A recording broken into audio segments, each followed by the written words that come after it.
Olá, pessoal, tudo bem? Eu sou a Roberta e hoje eu preciso começar esse vídeo contando para vocês sobre o dia mais impactante da minha carreira. Era uma segunda-feira, 7 horas da manhã, quando eu recebi uma ligação desesperada de uma diretora de RH. Ela estava chorando e disse: Roberta, meu melhor funcionário desmaiou na mesa ontem.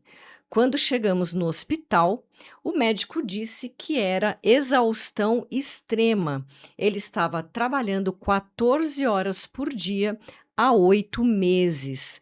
E sabe o que mais me chocou? Ela disse: a gente achava que ele estava sendo dedicado, ele nunca reclamou, sempre entregava tudo no prazo. Como não percebemos que ele estava se matando? Gente, essa história me fez perceber uma coisa assustadora. Nós normalizamos a sobrecarga de trabalho no Brasil. Virou medalha de honra trabalhar até não aguentar mais. Fulano é muito dedicado, fica até tarde todos os dias, ciclano nunca diz não para nenhuma demanda. Mas a realidade é que por trás desse heroísmo corporativo tem gente adoecendo em silêncio. E com a NR1, as empresas descobriram que são legalmente responsáveis quando a sobrecarga vira adoecimento. De repente, aquela cultura do se vira nos 30 virou passivo trabalhista milionário. E olha que dados assustadores eu descobri pesquisando para esse vídeo aqui. Segundo a OMS, o Brasil é o segundo país com mais casos de burnout do mundo. 30% dos trabalhadores brasileiros sofrem de esgotamento profissional. E vocês sabem quanto isso custa para as empresas?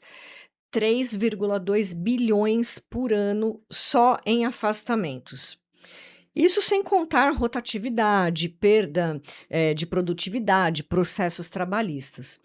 Uma única situação de sobrecarga mal gerenciada pode custar mais de R$ 200.000 para uma empresa média. Então, hoje eu vou ensinar para vocês como identificar sobrecarga antes que vire uma tragédia. Eu vou mostrar os 5 sinais que nunca falham, o termômetro de sobrecarga que desenvolvi e, principalmente, estratégias práticas para prevenir o esgotamento da equipe.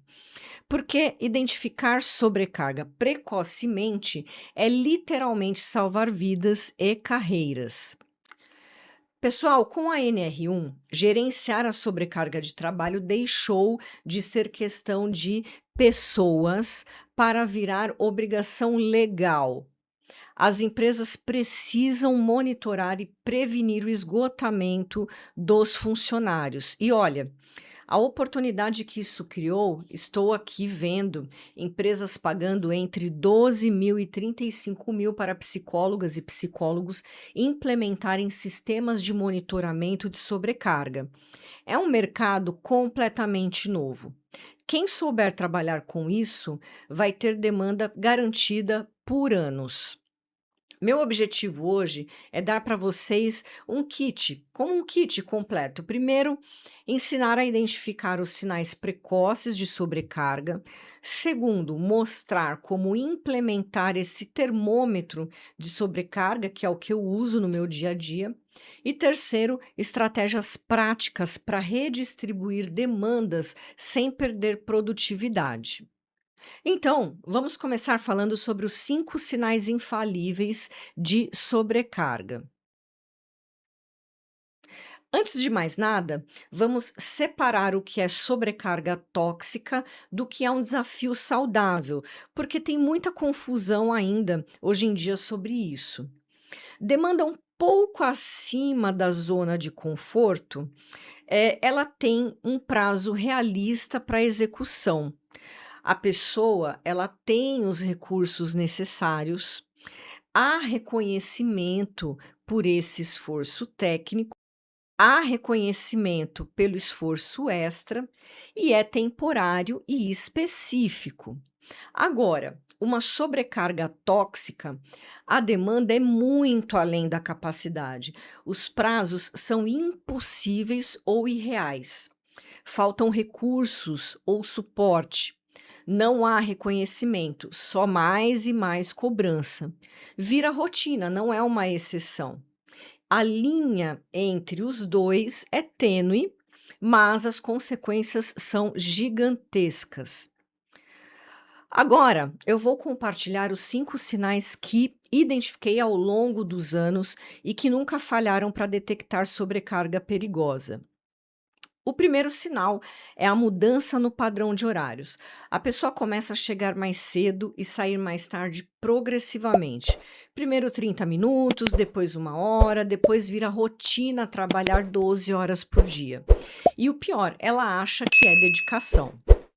O segundo sinal, queda na qualidade apesar do esforço. É um paradoxo muito cruel. A pessoa trabalha mais, mas entrega pior. Erros bobos, retrabalho, esquecimentos. É o cérebro, né, pedindo socorro. O terceiro sinal é o isolamento social progressivo. Para de participar, né, de happy hour, almoça fora da mesa, não conversa mais com os colegas. Todo o tempo livre vira tempo de trabalho. O quarto sinal são sintomas físicos específicos: dores nas costas, tensão no pescoço, os olhos vermelhos, insônia, problemas digestivos. É o corpo, né, cobrando o preço dessa sobrecarga. O quinto sinal, irritabilidade desproporcional. Reações exageradas a situações simples. Explode por coisas pequenas, fica impaciente com colegas, perde a capacidade de lidar com imprevistos. Vou trazer um caso real aqui. Deixa eu contar para vocês um caso que me marcou profundamente. É uma diretora comercial de mais ou menos 38 anos, mãe de 2 filhos, sempre foi a pessoa que resolve tudo na empresa.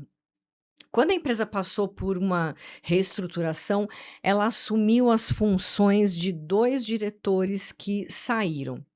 Em 6 meses, ela estava trabalhando 16 horas por dia, é o primeiro sinal que nós comentamos.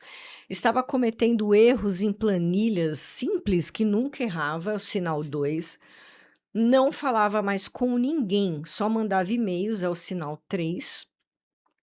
Estava tomando 4 comprimidos aproximadamente de dor de cabeça por dia, é o sinal 4. E gritando, né, com a equipe por qualquer coisa, é o quinto sinal. O final de tudo isso, ela teve um princípio de infarto aos 38 anos, ficou 3 meses afastada. Quando voltou, processou a empresa por danos morais e ganhou 320 mil de indenização, o que inclusive eu acho pouco. Mas o pior não foi o dinheiro. Ela desenvolveu síndrome do pânico e nunca mais conseguiu trabalhar em posições de liderança. Bom, o termômetro de sobrecarga, baseado nesses sinais que eu desenvolvi, podemos chamar aqui de termômetro de sobrecarga, vai. É uma ferramenta simples para poder medir o nível desse risco.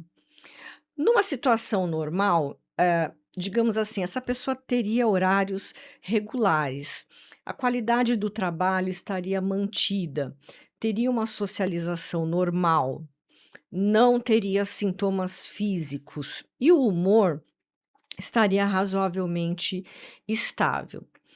Vamos pensar num sinal amarelo de atenção. Então, eu tenho ali pequenos excessos de horário, eu tenho uma qualidade do trabalho que está oscilando, eu tenho uma leve redução da socialização, eu tenho alguns sintomas físicos esporádicos e eu tenho uma irritabilidade ocasional.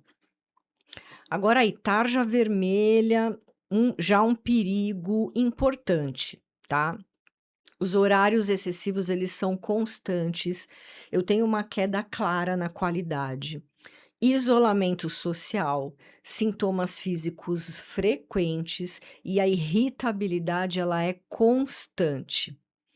Vamos imaginar que cada sinal desse vale 2 pontos e vamos fazer uma matemática. Ela é aí objetiva. Faça e você vai, perceber, vai encontrar aí os resultados.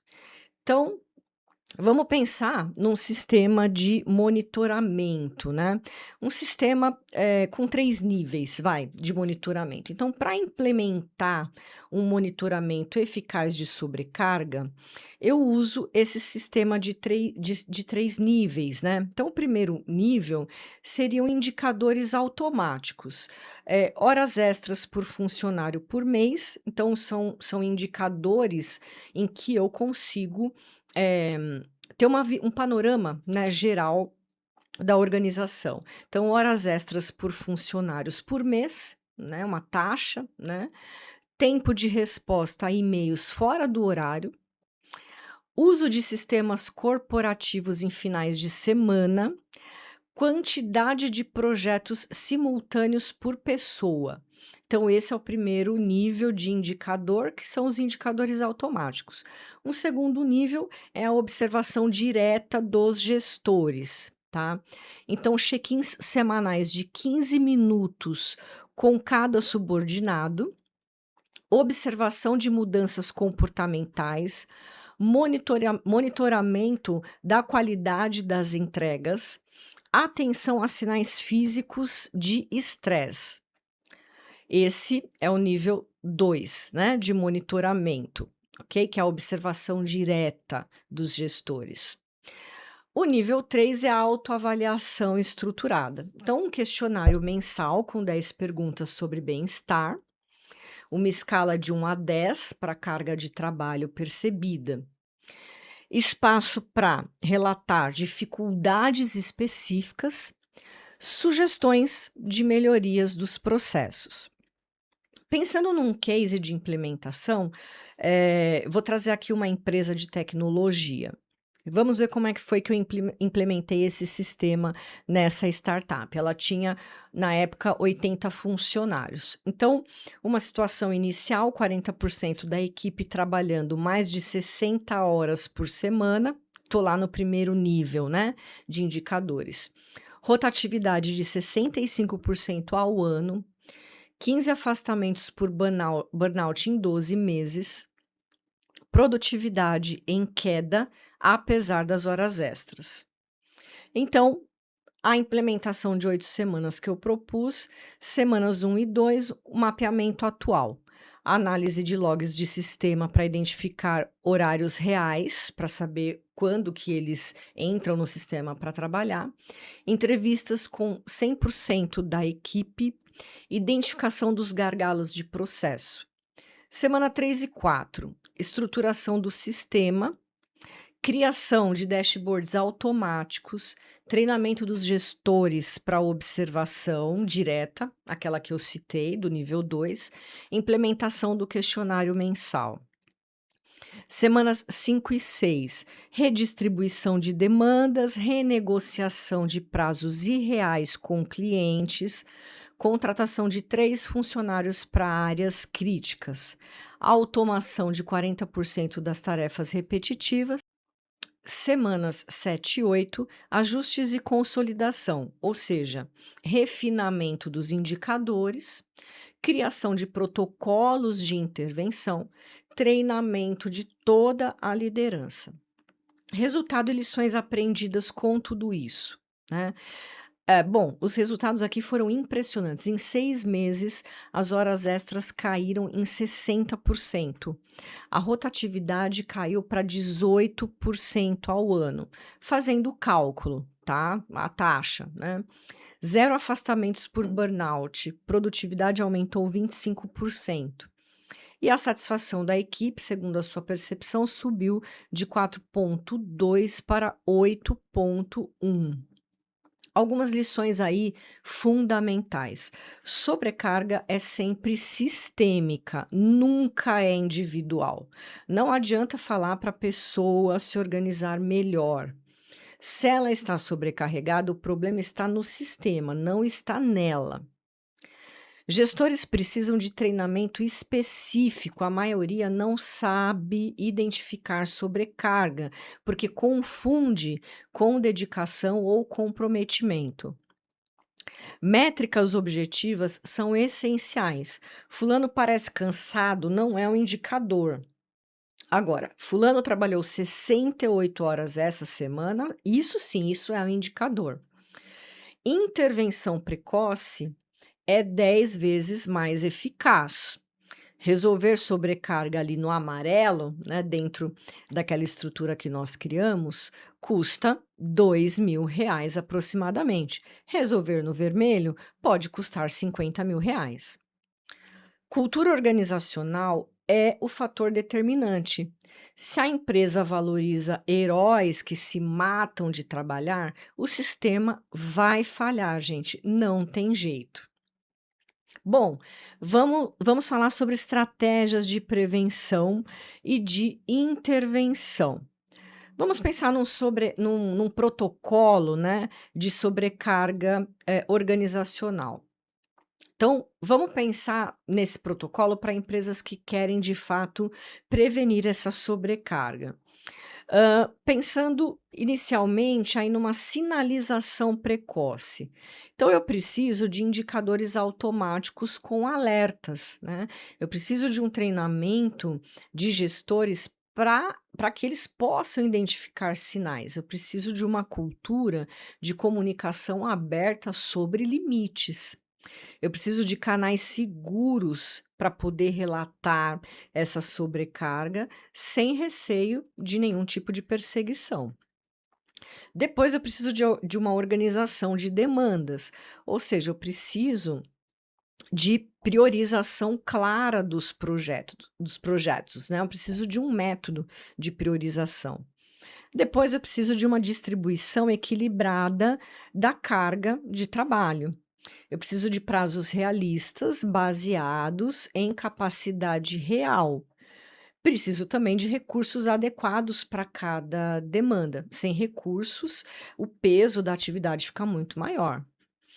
Depois eu preciso de um suporte contínuo, ou seja, check-ins regulares de bem-estar, né? O suporte contínuo que eu digo dessa proposta de prevenção, né? Da sobrecarga. Então, eu preciso de check-ins regulares de bem-estar. Eu preciso de flexibilidade para ajustar as demandas. Eu preciso de suporte psicológico quando necessário. Eu preciso de reconhecimento por eficiência, não por horas trabalhadas, né? Eu preciso de ferramentas práticas também de redistribuição. E aqui estão as ferramentas que eu mais uso para redistribuir demandas sem perder a produtividade, tá? Aquilo que é urgente, né, então pensando nessa matriz, né, se é urgente, algo urgente e importante, a gente vai fazer agora, tá? Então vamos tentar classificar as coisas. É urgente e importante, então a gente faz agora. É importante, mas não urgente, então a gente pode agendar para algum momento. É urgente, mas não é importante, eu posso delegar para alguém fazer. Não urgente e não importante eu elimino, ok? Então essa é um tipo de matriz, tá certo, de priorização. A gente também tem a regra dos 3 projetos. Ninguém pode ter mais de 3 projetos, simultâneos, tá certo? O 4º projeto só entra quando um dos 3 sair, quando um dos 3 estiver concluído. A gente também tem uma técnica, né, dos 20%, que é toda estimativa de tempo ganha 20% de margem. Ou seja, melhor entregar antes do prazo que se matar tentando cumprir o impossível, né? Então, todo tempo ganha 20% de margem.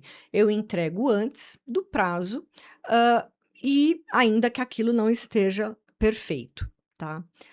Rotação de demandas críticas. Então, tarefas de alta pressão, né, altamente complexas e de alta pressão, elas são rotacionadas entre equipes, para que ninguém fique permanentemente pressionado, queimado, né, então aquilo vai sendo distribuído, vai rodiziando para poder diluir essa pressão. Quais são os erros fatais na gestão da sobrecarga? Bom, e cuidado com esses erros, porque eu vejo eles acontecerem muito, tá? O primeiro erro, achar que a sobrecarga é problema individual. Fulano precisa se organizar melhor, quando na verdade ele tem demanda de 3 pessoas, né? Segundo, confundir produtividade com horas trabalhadas. Pessoa que trabalha 12 horas por dia não é mais produtiva que quem trabalha 8 horas focada. Erro 3, não ter critérios claros de priorização. Tudo é urgente significa que nada é urgente. Claro que não existe tudo urgente, então falta hierarquização aí de atividades. Erro 4, ignorar sinais físicos e emocionais. Fulano está meio estressado, mas vai passar. Não, não vai passar, isso só tende a piorar. Erro 5, não treinar gestores para identificar sobrecarga. Gestor que não sabe identificar sobrecarga é como um médico que não sabe medir a pressão, ok? Bom, agora eu vou entregar para vocês um kit completo para avaliar a sobrecarga. Vamos pensar aqui num checklist dos 5 sinais, tá? Então, mudança no padrão de horário, ok, falamos sobre isso. Hora de chegada, hora de saída. Então, vocês vão usar aí esse checklist como meio de fazer o diagnóstico de vocês. Queda na qualidade, apesar do esforço aumentado, tá? Queda na qualidade do trabalho, apesar do esforço aumentado. Próximo item. Isolamento social progressivo no trabalho, ok. Próximo, sintomas físicos específicos, dor, tensão, insônia ou outros que vocês possam identificar. E próximo item, irritabilidade desproporcional com sintomas simples. Esse é o nosso checklist, tá? Tá entregue aí para vocês, basta fazer a sua avaliação. Bom, algumas perguntas-chave para gestores, tá? Isso vai fazer parte desse kit para você fazer o seu diagnóstico. Como você está se sentindo com sua carga atual de trabalho? Você consegue entregar tudo com a qualidade que gostaria? Você tem conseguido descansar adequadamente? O que poderia ser ajustado para melhorar o seu dia a dia? Você sente que tem recursos suficientes para as suas demandas? Agora, indicadores quantitativos críticos. Mais de 50 horas por semana, por mais de 4 semanas consecutivas. Agora, com relação a indicadores quantitativos críticos. Nós temos pessoas trabalhando por mais de 50 horas por semana, por mais de 4 semanas consecutivas. Eu tenho aqui um aumento de 30% em horas extras nos últimos 2 meses. Eu tive queda de 20% na qualidade das entregas. Eu tenho 3 ou mais sintomas físicos relacionados ao estresse nas pessoas aqui. Eu tive redução de 50% na socialização no ambiente de trabalho. Bom, temos aí todo esse checklist para ser feito, ok? Bom, gente, deixa eu compartilhar algo que mudou completamente a minha visão sobre a sobrecarga. Ela não é sinal de dedicação, ela é sinal de uma má gestão.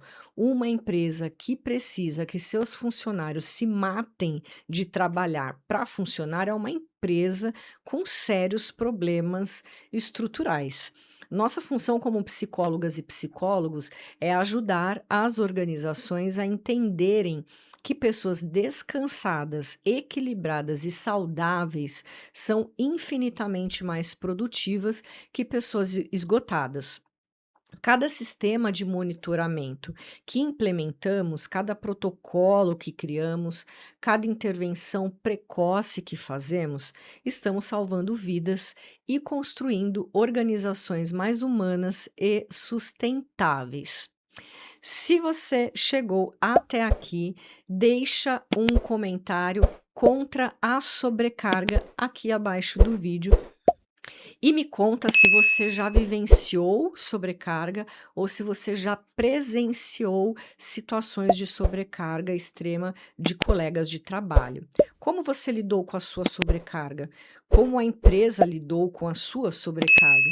E o seu colega que você presenciou, como ele lidou? Como que a empresa lidou com a sobrecarga dele?